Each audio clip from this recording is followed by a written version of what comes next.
selamat datang di Biduri Bulan Tarot Channel. Di readingan kali ini aku bakalan reading tentang bagaimana kondisi finansialmu di Januari 2026 untuk zodiak Scorpio. Oke, buat para Scorpio, coba langsung aja kita fokuskan dulu ya untuk tarik energinya kamu di sini para Scorpio.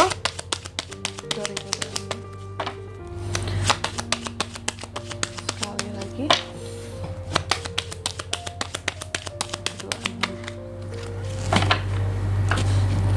Oh iya teman-teman, dan untuk kalian juga yang mungkin mau personal reading ya sama aku juga bisa banget.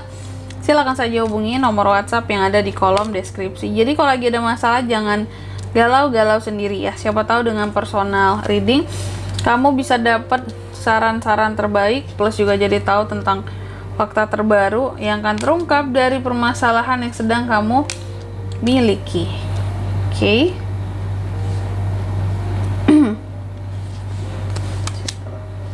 Baik, langsung aja buat para Scorpio ya.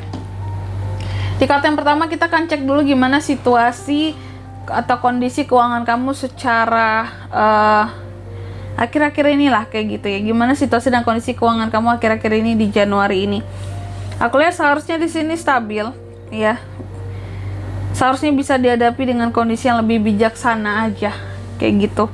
Bijaksana dalam hal pengeluaran, bijaksana dalam menerima pemasukan biar tetap seimbang ya. Utamakan tentang keseimbangan diperlukan biar nggak boncos gitu teman-teman ya. Jadi sebenarnya seharusnya bagus-bagus aja ya kalau di sini tidak berlebihan. Soal pengeluaran, apakah ada yang berlebih pengeluarannya di Januari ini Scorpio? Ngerasa nggak? Ya mungkin beberapa ada yang merasa ya berlebih sih kak kayak gitu. Terus yang kedua, hal apa saja menjadi halangan atau perintangan ya dalam kamu mengatur kondisi keuangan kamu gitu. Mungkin di sini beban ya, beban kamu banyak. Oke. Contoh apalagi buat para Scorpio yang memang sandwich generation ya, atau kamu seorang tulang punggung keluarga, dimana di sini kamu harus mungkin juga kasih orang tua tiap bulan, kirim orang tua tiap bulan uang ya. Terus di sini ditambah lagi yang masih biayain adik-adik sekolah ya, kuliah adik di sini. Kamu juga mungkin beberapa ada yang sudah berkeluarga di sini ya. Jadi kamu membiayai ke atas dan ke bawah. Dan untuk dirimu juga, untuk orang tua ya, untuk adik ya, untuk diri sendiri, keluarga, untuk anak juga iya. Jadi di sini beban kamu begitu besar. Ini menjadi halangan kamu, hambatan kamu untuk bisa mengatur dan mengelola keuangan kamu dengan baik. Karena terlalu banyak yang menjadi tanggung jawab kamu kayak gitu ya. Oke. Terus atau semuanya karena di sini kamu yang tanggung dan bayar semua, jadi rempong lah gitu ya. Aku nggak bisa nabung kak karena ya sandwich generation. Nah gitu ya. Terus yang ketiga, apa yang menjadi kekuatan seorang Scorpio di Januari soal kondisi keuangannya, kekuatan tersembunyi di sini kali ya. Ini soal ambisi ya. Ini menjadi kekuatan tersembunyi kamu. Berkat kamu yang punya ambisi, sehingga di sini kamu tuh mau berusaha lebih gitu ya, soal menambah pemasukan, menambah new income kayak gitu ya, gitu loh. Terus yang keempat, next stepnya gimana kak buat kondisi keuangan Scorpio di Januari? Aku lihat next stepnya di sini memang harus lebih banyak sabar, dan kamu juga akan lebih banyak bersabar dan menahan diri gitu ya, karena biarlah nggak terlalu banyak yang dibeli, biarlah banyak yang disimpan aja uangnya kak. Yang penting aku tenang gitu loh ya, daripada beli ini beli itu tiba-tiba uang habis makan sulit gitu ya. Lebih baik nggak terlalu banyak beli apa-apa di Januari ini gitu ya. Tapi di sini setidaknya kamu makan tuh nggak mikir gitu ya, bahkan makannya aja masih mau beli ini beli itu kayak gitu ya. Jadi usahakan di sini aku lihat memang next stepnya adalah tentang kesabaran diri ya. Menahan diri itu akan jauh lebih menenangkan buat kondisi keuangan kamu. Jangan terlalu banyak keinginan beli ini beli itu beli ini beli itu ya. Terus yang kelima, apa yang perlu difokuskan dengan kondisi keuangan kamu di Januari ini? Yang perlu kamu fokuskan di sini adalah jangan mudah untuk istilahnya kayak merasa orang punya ini aku harus punya ini gitu ya, sehingga menyebabkan pengeluaran lagi gitu kan ya. Orang beli ini aku harus beli ini juga gitu, orang beli itu aku harus beli itu juga. Jadi sehingga di sini yang perlu kamu fokuskan adalah tentang tidak perlu berlomba-lomba untuk kayak mengeluarkan uang untuk sesuatu yang tidak perlu ya. Kecuali sesuatu ini memang kebutuhan yang kamu, silakan. Tapi kalau nggak penting-penting banget, tidak usah Scorpio, lebih baik simpan aja uangnya ya. Terus yang keenam, aset terbaik yang bisa kamu miliki di Januari, salah satunya di sini aku melihat aset terbaik kamu adalah apa yang dimiliki kebanyakan orang di sekitar kamu dan yang disupport juga.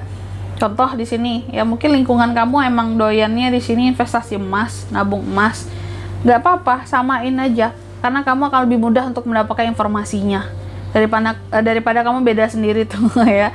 Contoh kamu, aku tanah deh kak, ya tapi enggak di circle yang sama-sama invest tanah gitu contohnya ya, nggak berburu tanah, sehingga di sini informasi mungkin sulit didapat gitu ya. Atau ujung-ujungnya di sini kamu beli tanahnya nggak bagus, lokasinya apalah kayak gitu, atau nggak dapet lokasi yang bagus seperti itu. Intinya kayak investasi yang sama dengan lingkungan itu akan jauh lebih baik ya, karena kamu banyak dapat informasi tentang apa yang ingin kamu investasikan gitu, karena mereka tentunya banyak info kan kalau kita bersama-sama invest di satu circle atau kelompok ya yang sama lagi. Terus yang ketujuh, perspektif keuangan jangka panjang seharusnya seperti apakah buat Scorpio di Januari terutama. Mungkin di sini sih harus lebih visioner, harus lebih tahu kegunaan uang buat ke depan. Uang tidak hanya digunakan untuk sekarang, tapi juga untuk jangka panjang, sehingga di sini uang untuk ekspansi, uang untuk membuat kamu jadi lebih berani, itu kekuatan kamu buat ke depan, sehingga kamu apa ya, jadi intinya di sini perspektif jangka panjangnya adalah harus lebih visioner soal penggunaan uang. Jangan hanya sekarang doang yang kamu pikirin, kayak aku keluarkan beli ini beli itu, ke depan kamu gimana gitu, jangka panjang ya. Pikirkan keuangan jangka panjang di sini ya, penggunaan ke depan ya. Terus yang kedelapan, apa kunci sukses secara keuangan bagi Scorpio kak? Aku lihat di sini kunci sukses keuangan kamu buat ke depan seharusnya di sini adalah dengan malahan ini kuncinya ya, dengan tidak terlalu banyak memikirkan tentang uang ya. Karena gimana pun uang akan masuk, yang perlu dibayar mesti harus dibayar. Jadi gak usah terlalu dipikirin banget ya, yang perlu kamu pikirkan adalah mungkin gimana caranya mencetak sumber-sumber barunya. Itu yang lebih penting kalau mau lebih ya. Terus yang kesembilan, outcome-nya gimana kak soal kondisi keuangan Scorpio di Januari? Seharusnya sih aman, stabil ya. Kalau kamu mempertimbangkan beberapa hal yang menjadi obstacle itu tadi ya, rintangan hambatan itu tadi, tantangannya, perspektifnya buat ke depan ya, apa yang perlu difokuskan seperti itu. Oke. Dan di sini kalau untuk zodiaknya kak bisa terkoneksi dengan Scorpio untuk ini semua ya di Januari. Energi paling kuat ada Cancer, Sagittarius, Gemini, Aries, Leo. Itu saja, oke? Mungkin sampai di sini dulu ya buat readingan kali ini. Semoga resonate. Jika tidak resonate, berarti bacaan ini bukan untuk kamu, dan semoga bermanfaat tentunya. Dan sampai jumpa di video-video selanjutnya. Bye bye Scorpio.